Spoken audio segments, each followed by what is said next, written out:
Michael Sparks and Brian Moore with the Our Union, Our Future slate. Hi, I'd Rich. like to address some of the issues that were brought up in this Zoom meeting today. And I think the first thing that we really need to address is that the incumbent is saying that we will lose all support of the international if we put new leadership in Teamsters Local 399. That is so far from the truth. And the international in no way will abandon this local with new leadership.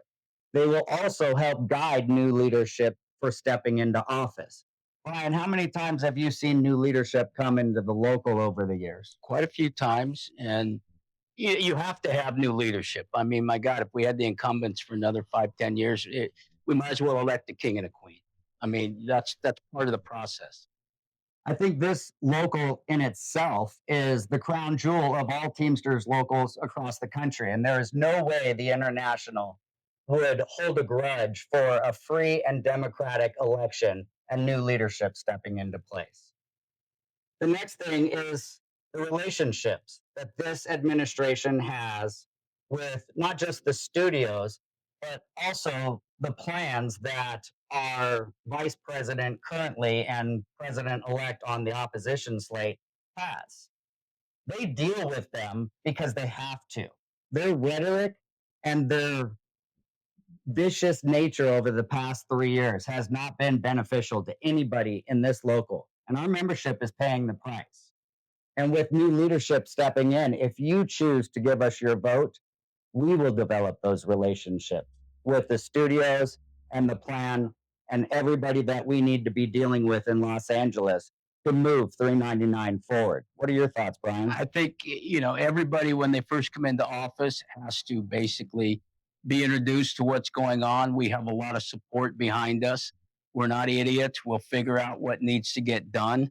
We're not coming in with there's a lot of stigma right now that surrounds our union, and it's going to be some fresh blood, and I think that's good. I think new ideas. I think we need to think outside the box. There's so much that you know, I, for the amount of time I've been in this union, there's a lot of things I think that we need to address. Josh is with the pensions, but I've always, for 30 years, been told, we have the worst pension ever. And that's something, I think, thinking outside the box, looking at new things.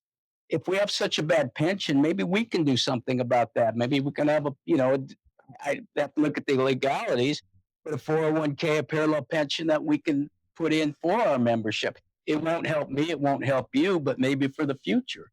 Um, that's something that's always bothered me about our pension is that it's really insufficient. Josh is so educated on the pension for the past 11 years. Why is our pension still one of the worst in the United States for Teamsters across the country? You know, another thing that was addressed today was our reckless driving reports and that we do not know how to read the LM2 reports. And I want to make the membership fully aware of this. I've come into this and positioned our slate, and if we're successful in this election, so that you will not be lacking in any representation. I have consultants that have been part of other Teamsters locals in the West Coast that are consulting us. When we break down the LM2 reports and present that information to you, those people are auditing those before we release that information to the membership on social media.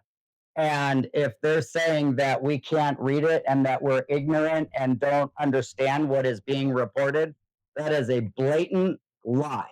That is not misinformation, as they like to say. That is a lie from the current administration in office. I've also have two other members that I have waiting in the wings that don't want to come out yet that have been in that office before. And when we take control of that office, they will step in and help guide us in the beginning transition stages of our administration.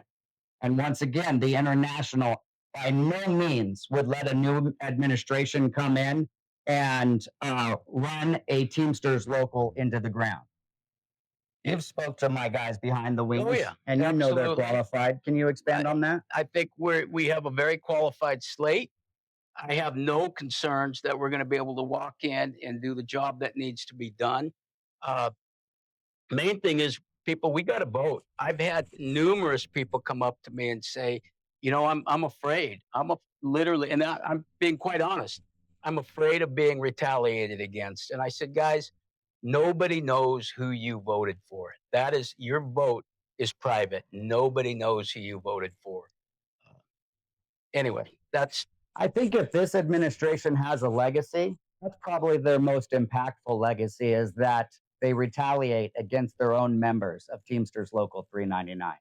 And it's been shared with you, the membership.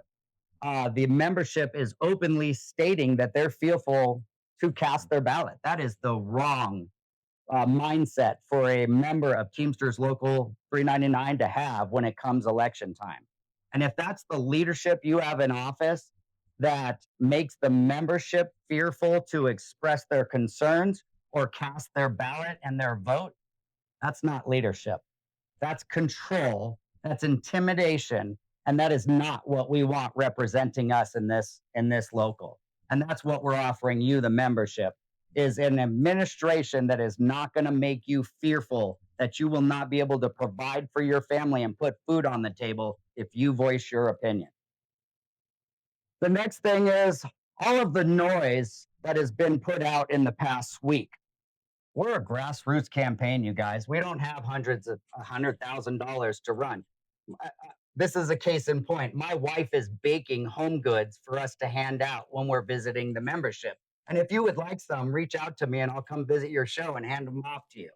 But I think it's important the members understand that the current administration is paying huge dollars for a campaign manager to manage their campaign, and they are putting out a tremendous amount of information, and that's part of election. And I don't deny that. That is what elections are about.